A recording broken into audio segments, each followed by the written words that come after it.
So, I mean, as you can see, the room and the background that I'm in right now, it's part of diffused imagery. What that basically means is AI was trained on a data set. It's a collection of a whole bunch of different terms, pieces of data, imagery, and that can be applied to any type of output.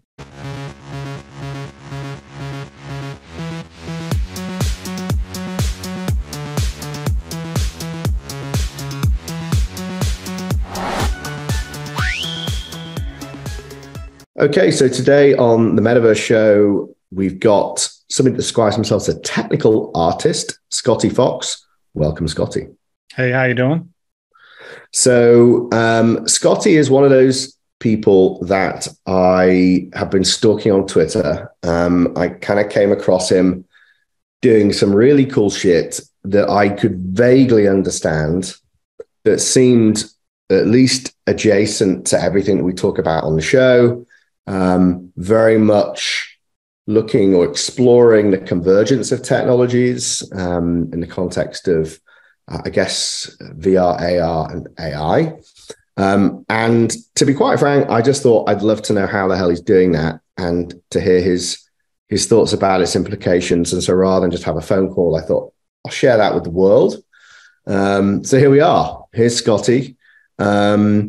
By way of introduction, I don't know Scotty very well, so I'm shooting a little bit blind here. But what I do know is, as I said, he describes himself as a technical artist. We had a little bit of a preamble offline. He has been within the world of 3D modeling and lighting for over 2 decades now. He said inspired by movies like Shrek, which made me feel really old. I was like, oh shit, Shrek's 20 years old. But there we are. I am old. Maybe Scotty's old too. I don't know. I won't ask his age. But a long time playing around with technologies, I guess, that could be used for both making a movie or a game. And again, that's pretty convergent space.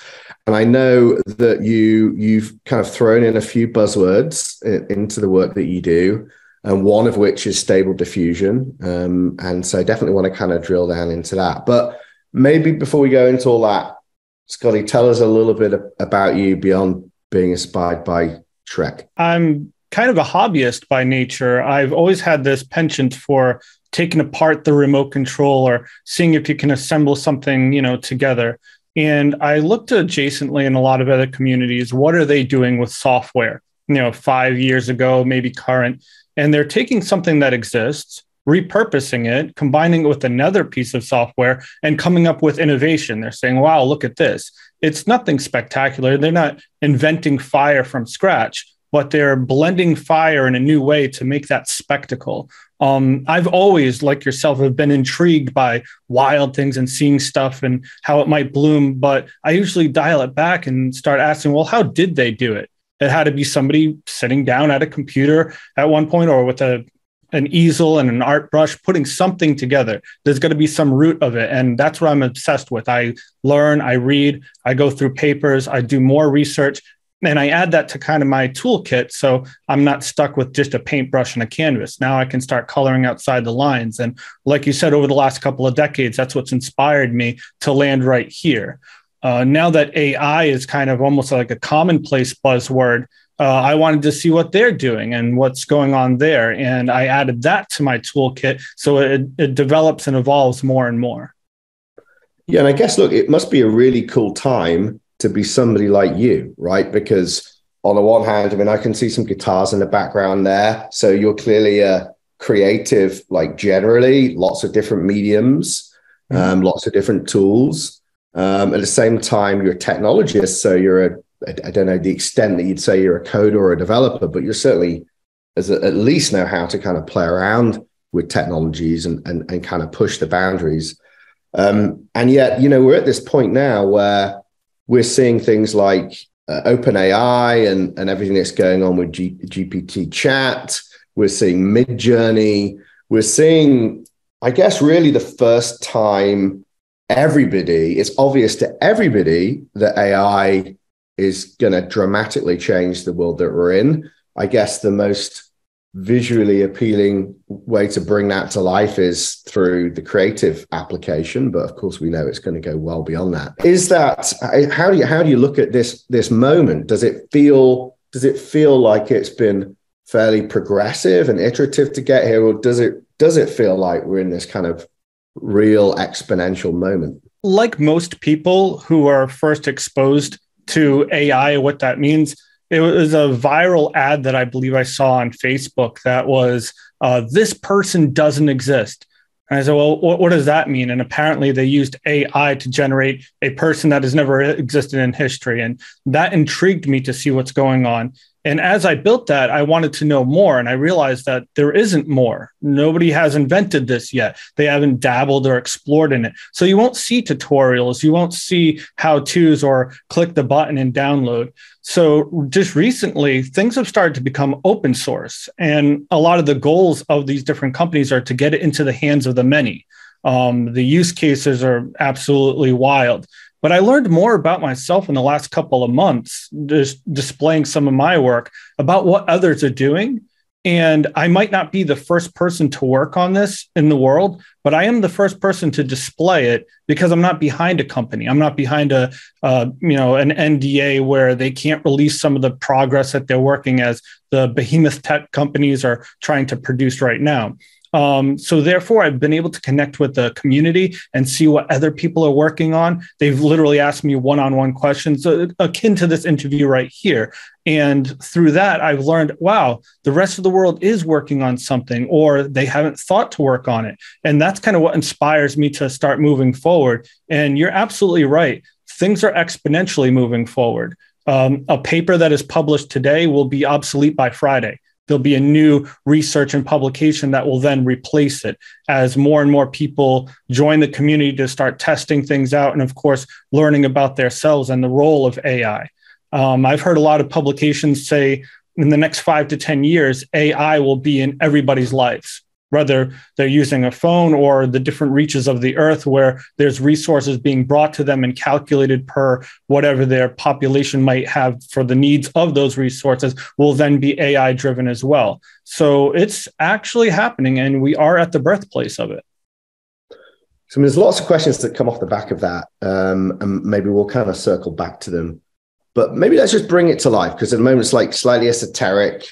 You know, we're talking about this exponential growth of AI. We're talking about how it converges with AR or VR. But one of the things that drew me to you was that you so brilliantly bring it to life visually. Maybe we can have a look. You can kind of show us and then talk us through what it takes to make that happen. Sure. And then it's kind of range of application. So, I mean, as you can see, the room and the background that I'm in right now, it's part of diffused imagery. What that basically means is AI was trained on a data set. It's a collection of a whole bunch of different terms, pieces of data, imagery, and that can be applied to any type of output.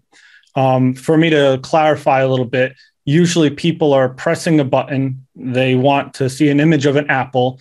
The apple gets displayed on screen. That's just a basic search engine. There's nothing special about that. You can do that at Google and just get an apple. However, when you're tapping into a data set, that apple can change based on the definition of that apple. You can then create things that might not exist in real life. For instance, I want a purple or yellow apple with spots. So then you can start tapping into the creativeness of it as you dive into it.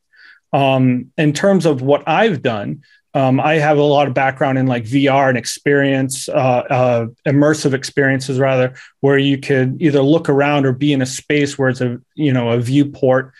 But that takes a lot of processing power to be able to produce something on that scale that quickly.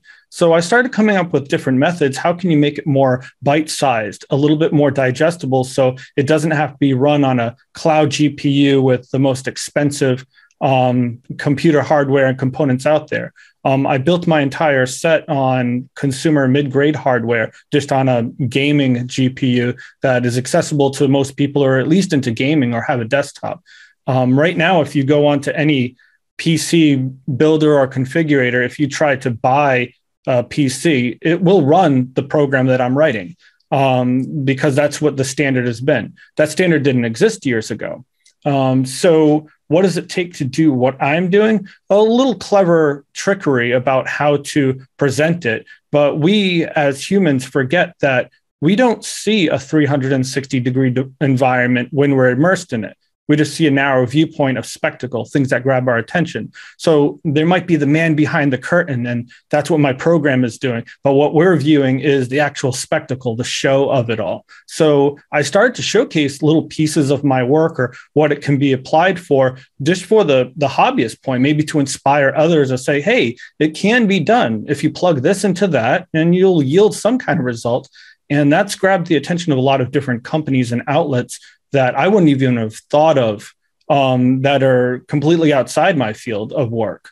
So it's kind of, once again, that exponential is starting to also evolve in me as I'm developing and polishing. There's people that ask me for wait lists or a beta, or can they try this out at home? And this was only 2 months ago that I put this all together. Yeah, and I saw even Robert Scoble commented in very recently. I was just going through the tweet threads before I went in there. Robert Scoble, obviously been very involved in kind of the VR AR community for some time. And so what we're looking at now, you had it in the background, that was, you're at your desktop, it's a fixed camera, but you do a lot of things where you're moving around, right? So you're either moving around with your mobile, and you're wandering around a space. And I think you've also shown that it's possible within a VR headset as well, right? So you're walking around and the environment is it responding to you in some way? Or is there a feedback loop as you as a viewer? Or in a real sense application, you can use a voice command or type in a word or prompt or guide it exactly how you want to. That's not much of a challenge. So I figured that I could add those features and elements later. But the big project was, can I project this into an environment? Can I make the sky, the ground, the environment to be perceivable in a contingent, seamless way where the viewer can look all around and still have that depth, have that angle there? People do ask me, well, could I guide it more? And what I've done is I already have an automated set of things that I know that I'm going to want. So I have keyframe or keyword 1, buzzword 2, buzzword 3, and it changes accordingly. But for the user to have that input, that is left available also. It's a little bit hard to program code, have a headset on while you're also typing a prompt and testing it out. So I've done that without, just to see if it can be done. Now that I'm showcasing that it can be done, the second part is going to be building it for the use case. Just recently in Miami, part of one of the teams that I work with did a voice to command to make a photo booth where people were walking into an art gallery. It was taking their live feed of their picture, their camera, and it was augmenting them with that AI imagery in real time. So there's an example of that guidance. We were able to put it together in like a week, kind of test it on the flight over there. And the rest of the crew were actually live commanding this, once again, on a simple PC that they brought with them through the airport and projected it onto different screens. The feedback was lovely. It was wonderful. So it's absolutely possible. And we're just testing that out in the field as we speak, kind of as independent developers and artists and creators. And I guess that's the cool thing about this, isn't it? That it allows for hobbyists, independent artists. It kind of equalizes the playing field, right? If you can both individually produce, such a high level of content, immersive experiences, but then actually in aggregate, because you're all learning in the open, you're all kind of, in a way, there's a degree of composability. You can be as powerful, if not more so, than a studio or anything else. So I know that Stable Diffusion as a particular technology is a big part of what you do. Could you just explain Stable Diffusion for us and what it technically does to allow you to do what you do? Sure. So Stability AI, a company that's behind assembling these large data sets and testing and also making products, recently released one of their data sets for use by people who want to make either a software or a UI that can tap into that. And in doing so, they can make imagery. Once that became open source, people started forking off of their own iterations of it. They started making different things that we've heard from Stable Diffusion to Deforum to Disco Diffusion. There's a lot of different outlets. And then there's UIs that people can put into their Discord server if they want to, or create a web UI where somebody's clicking a button and it's changing their image. And that's kind of just really bloomed, not only for the research part of it, because now basically everybody that you touch in the world is now technically a data scientist, but it also helps for use cases that you wouldn't have thought of yet, just because you haven't handed it to the right person. So when Stability AI made the decision, hey, let's make Stable Diffusion a thing that people can reach, it just absolutely bloomed and took off.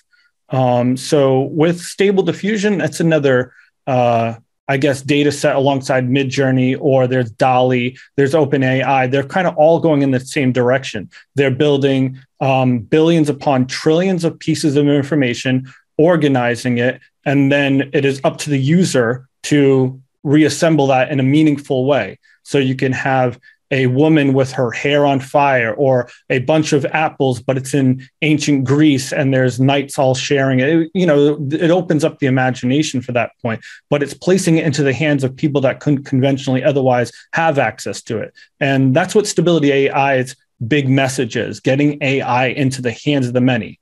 Not gatekeeping, not putting it behind a marketing paywall or keeping certain, accessibilities out. They want to use that to be able to reach the world as it's going to anyways on its own. So that's kind of their informal mission statement, if you will. And so is that one of the more truly open data sets or algorithms? Because obviously there's a lot of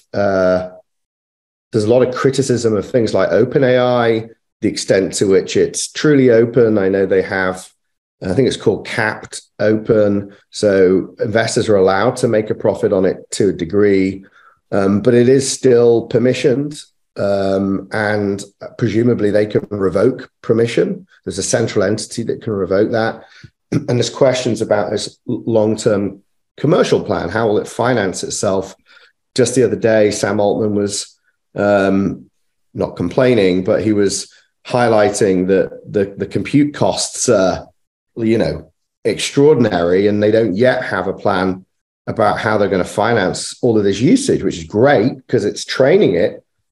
But so firstly, how do you feel about that spectrum of different forms of APIs, data sets, algorithms?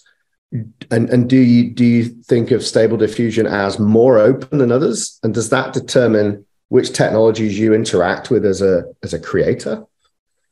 So with any of these data sets, as they're being trained and assembled and put together, there's obvious compute power, manpower, a lot of hours put behind it. So there's a lot of value there. A lot of these companies that are either funding or researching these very data sets have a bit of a responsibility, if you will, that they can't just take fire and give it to man right off the bat without some kind of control or ability to disperse it in a responsible, ethic way. Now, of course, there's a lot of legalities, like we were talking about, international, and I can't really speak on each one's, but it now becomes a most open or a more open approach one over another. Who's to say who's right or wrong in that? A lot of big tech companies are going to need to think about the marketing and distribution cost of a lot of what they're developing versus their competitors. That's why you won't see a lot of what I do on Twitter or other social media, because they're not allowed to really share their development part, but they're definitely developing it. And there is a lot that is going on. And some of the people that I've talked to have made large leaps and strides in the right direction. But of course, they're behind the way to properly deliver it to the public, to responsibly and ethically keep that and maintain that. So for every one piece of open software you hand out, you can expect 10 troubleshooting tickets to come back at you from the users that need that support. So you also have to think about those kind of costs. In terms of the computational power or the expense of it, a lot of companies, especially Stability AI, are looking to reduce the footprint. They're looking to make it not so inaccessible to everybody, or you have to have a rare piece of expensive hardware before you can actually really tap into it. And in doing so, not only for the consumer part of it, also for themselves, they don't need to generate incredible amount of compute to produce the images that are satisfying enough for use in production, as well as for people's hobbies and art and use cases. So there's a lot of moving parts between the legal, the licensing, the responsibility and ethics of just letting it out into the public.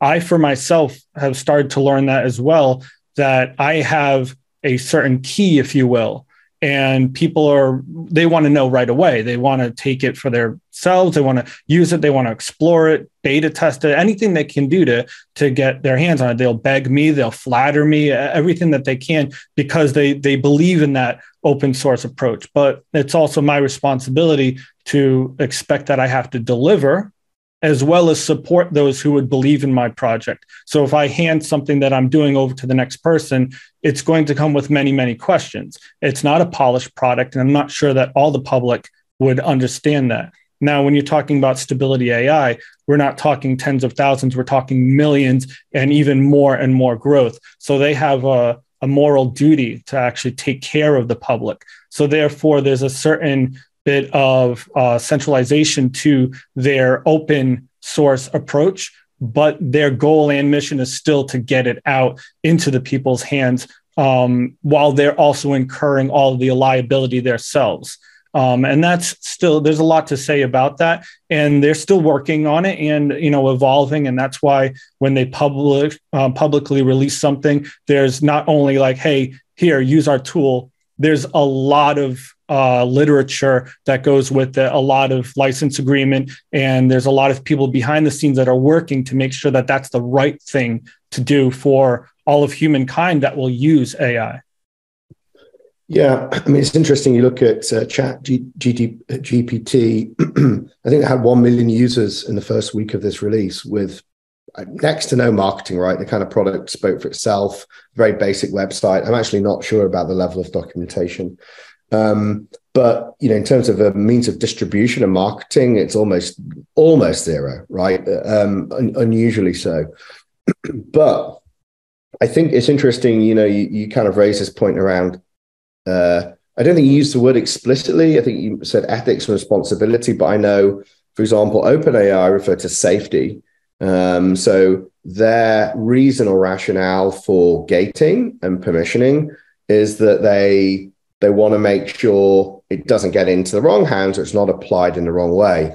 How do you feel about that generally, or like philosophically? Do you think that it is better to have an entity, whether it's a non-profit, cat profit, or for-profit, gate access to something whilst we're still understanding its implications?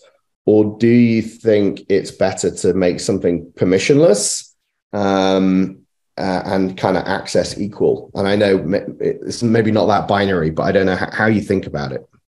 You're absolutely right. It's not very black and white.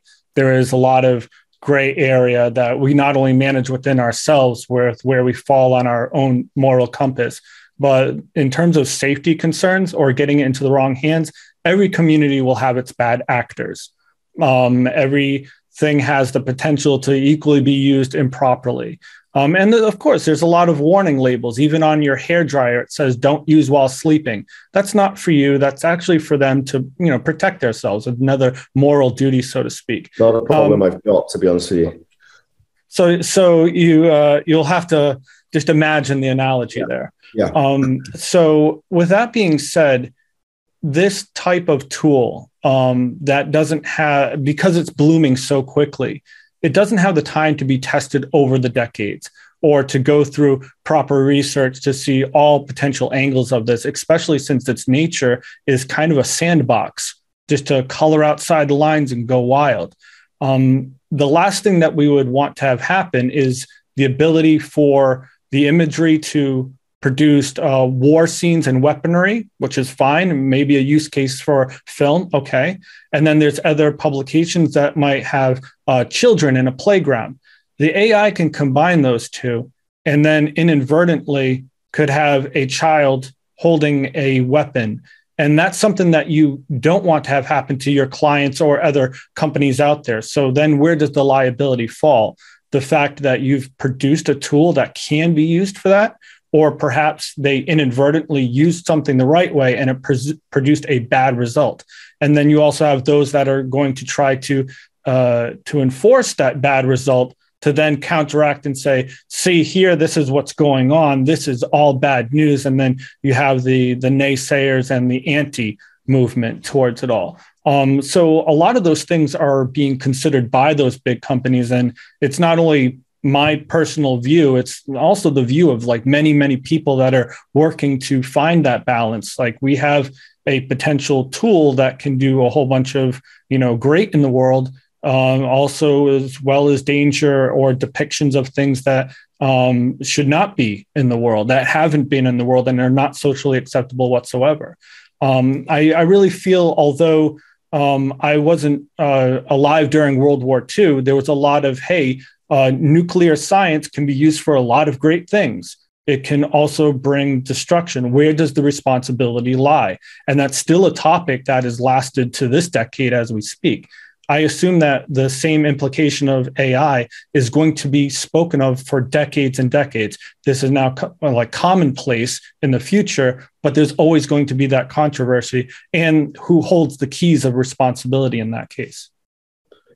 Yeah, so maybe let's get back to applications. So as we stand, the kind of, I guess, would you refer to it as a data set, but not an algorithm, a specific data set, right? That then produces certain output. What kind of applications could you imagine that be brought to, both in a creative context, but then also, more generally, other industries it could touch?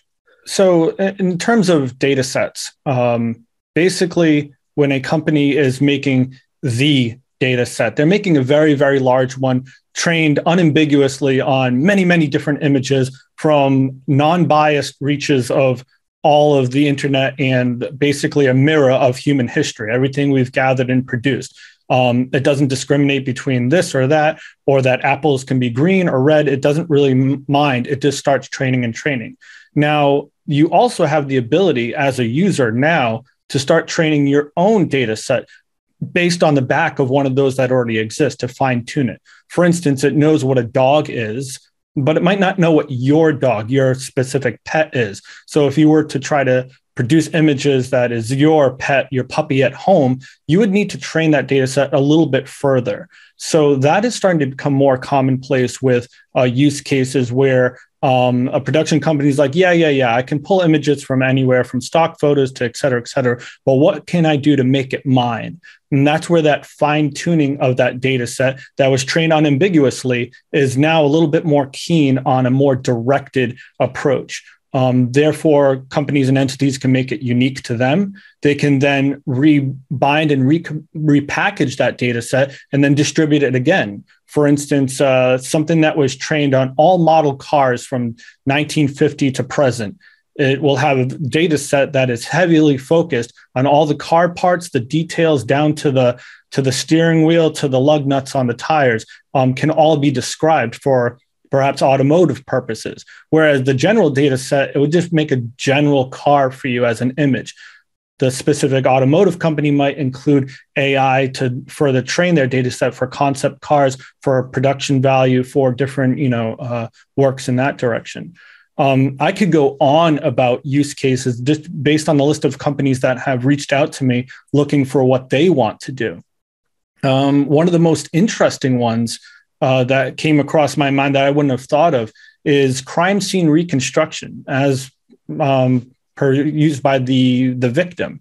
What ends up happening in today's court of law, you have a victim that describes what they saw in an accident, or there was a car here, et cetera.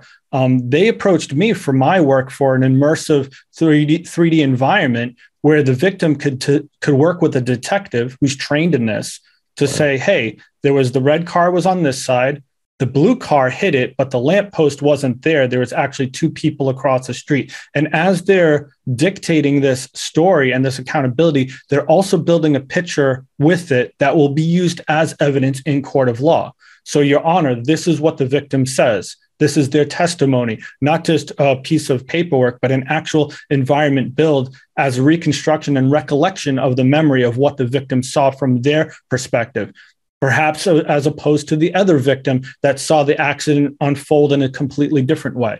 Presumably you could combine those two things as well. So you could have a combined memory from several perspectives that somehow merges, right? So you get Absolutely. And that's the direction that they want to move in. So I wouldn't have thought that when I was playing around with some of the technology and imagery and stuff, that there would be companies like that approaching me looking for obscure use cases like that.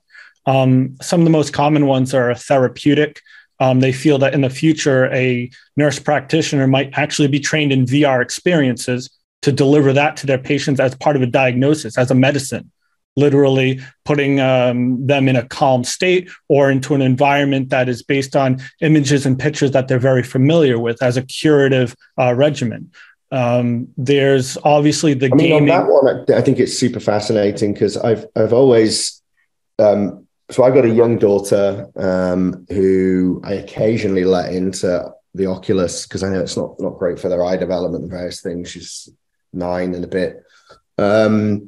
And when I let her go into it, you know, she's kind of experiencing different realities, being able to literally switch between realities, but then also come out of that reality and go back into it. And if you think about the impact of acid and the counterculture movement back in the 60s and 70s, where for the first time people were going in and out of induced states, where they would, when they come out of that, they question reality, they question power structures, they question sexuality, they question like what God. And I think of a generation now that's got digital acid on tap. Like, what's that going to do to how they look and understand reality? It's slightly esoteric, but I don't know if you kind of think of it in the same way. So, being part of what I do with the imagery, the projection, the generative visual arts, I've been doing it for a while, long before AI. And it also parallels the community of people that go to raves. They want to see visuals from the DJs, et cetera. While we were in the pandemic, a lot of those concerts closed down. The venues weren't available to view. So a lot of things became virtual productions where somebody was watching a screen of visuals and other things that are going on that would parallel that Woodstock experience, if you will. And now that AR and VR is starting to come out of that, it's almost the birthplace of it. The gaming scene and the visual arts scene has now given us the hardware and the visual audience to actually combine the two. So they're already waiting for that digital asset, if you will. It's another thing for them to consume, and there has been a large demand for it. Obviously, a little bit safer, legal, et cetera, and more accessible to people. But yeah, they're able to consume that wild content that they might want to. And perhaps they could see or experience things that you couldn't really do just by putting it up on a screen, or something that you'd be limited to. Like you were saying, these people feel that they have an ideology where they met God, or they're questioning the sexual relation between all of humankind and how do I get here and this and that. Those images can be depicted specifically for what it means to them. There might be something that means something completely different to another viewer, and that experience can be custom tailored just for them as well. So do you think that's the end game? Like in your mind, I mean, we still live in a world of mass media, right? We all watch the same Netflix series. We all watch the blockbuster movie. We all play the same AAA game. Yes, there's a degree of free roam, free will in it, but it's generally a mass-produced piece of content. Do you think this takes us for the first time ever into a world of highly personalized content? So it's a movie that could be produced by a studio, but it could be experienced in a highly personalized way at the edge based on how you interact with it. Is that the end game? So in film, they're trying to do cutting edge stuff like that. I can say that it's already been in the game development. If you play Minecraft, that's procedurally generated. So it's a custom seed that is driving your game, and no one else's game will be the same unless they're there with you. So that experience is there in the gaming world. However, in film and industry, that's something that's, produced in post. It's done, it's polished, it's packaged, and it's sent to the audience, and that's it. So you have to be really good at CGI production and direction to produce something that is going to be solid and ends up on a DVD in a dollar bin at your local store. However, what you're speaking of is to create a product, a type of film or movie that, based on its viewer, will change its depth and imagery to what would evoke those certain emotions or that imagery for them. For like instance, your dog, for example, right? Your dog's now the dog that gets run over in the scene, or like whatever. Right. It would have more of a connection to you if it spoke to those very things that evoke that emotion. For instance, if you have a fear of birds, okay, well, I might have a fear of snakes. It would implant those things into the film in such a way that it would evoke fear in it, but it wouldn't be the same film that you and I watched. And then those people, after having watched said film, could compare their notes and perspectives and say, oh yeah, it was really crazy when I went in. How was it for you when you went in to watch the movie, et cetera? So yeah, that is going to be definitely an interesting end game, but it doesn't stop there. And there's going to be more and more of those custom tailored experiences, not only for film industry, but also for game development. I've had people approach me saying they want to make an escape room or a puzzle room that is geared towards the skill level of the user, which is independent from everybody else. And you could say, hey, I really want to be in a 1920s Victorian escape room that has locks, et cetera, and puzzle pieces that I need to figure out. And once that is completed, you would never have to experience that puzzle again. It could be generated completely new for each time. Not only you use it, but maybe your friend joins you in a different experience set perhaps in the future. So there's that aspect as well. So the end game, as much as it's unknown, is almost infinite.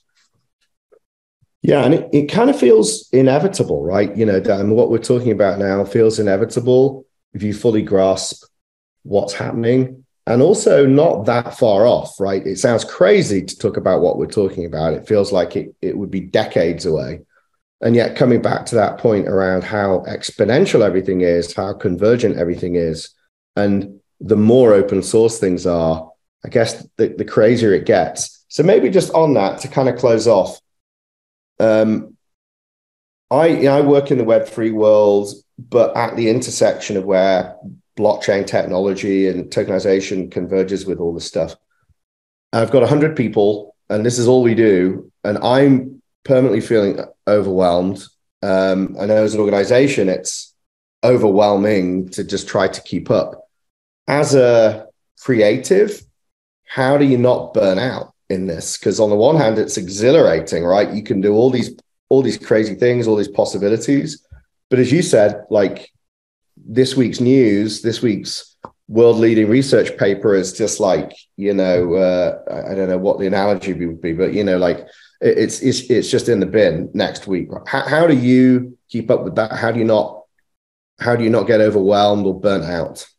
So we have to remember that in most aspects of our lives, as we look adjacently at technology, everything is linear. Things escalate by a line. We can kind of watch its progress. And we as humankind have kind of grown accustomed to that. This AI and the birth of what's going on is a very steep curve that exponentially just keeps skyrocketing. We can't really use that as an analogy for anything else in our lives to parallel it. So how do you keep from burning out? You have to keep on. And what I remind myself of is if I don't invent fire, somebody else will, and it will become commonplace. I like to be, part of watching all of it grow, not only from the inside, but also independently. But yes, we do have to be very careful not to burn ourselves out and to adapt to something that is growing faster than our ability to control it.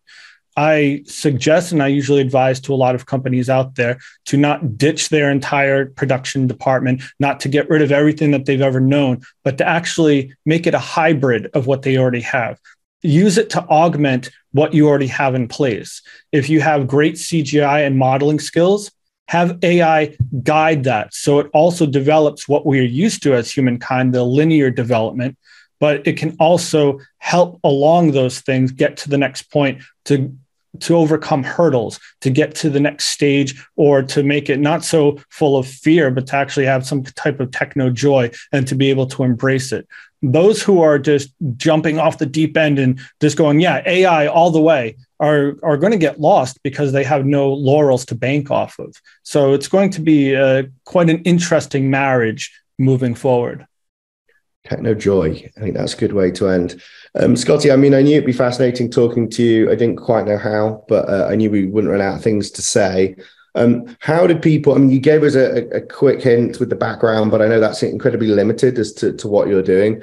How can people find you, see what you're doing, get in touch? So they can absolutely go onto my Twitter.